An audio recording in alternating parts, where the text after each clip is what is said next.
Meron tayong bagong tripod. 360 degree rotating plus 180 degree.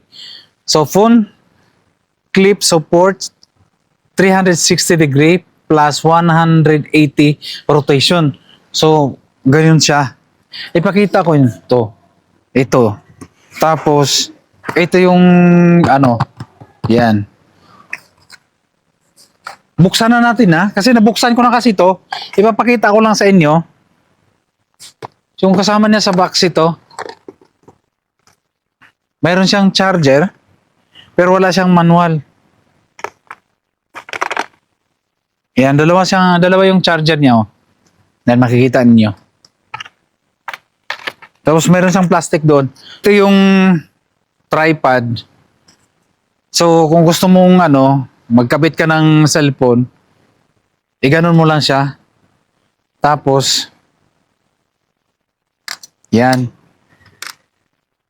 May mga clip siya dito. Yan. Iganon mo lang. Yan. Para ipasok mo yung cellphone dito. Ito pala yung remote niya, guys. Mayroon siyang remote para sa cellphone. Yan. Kabit muna natin. Tapos, kung gusto nyong ganito siya kahaba. Yan. So, kasing height ko siya. Yan. Yan. Yun. I-press mo lang to dito, button niya para ma-open.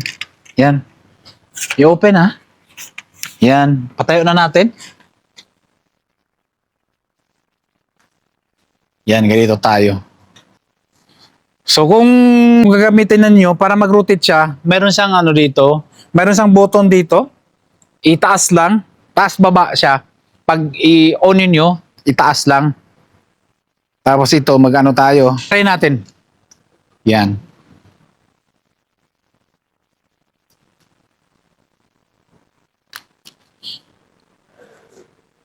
Pwede natin siya i-landscape at pwede natin na siyang portrait, yung ganyan, yung pang Facebook na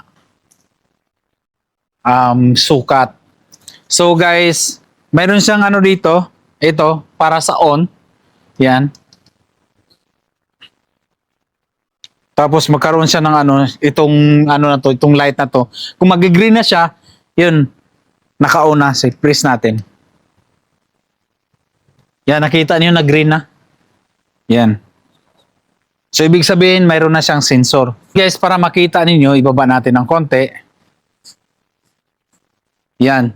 Ito, itaas natin itong button sa likod. Yan. So, ready na siya. So, pwede na tayo. Yan.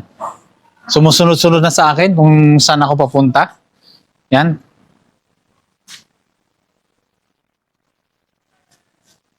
Yan. Di ba?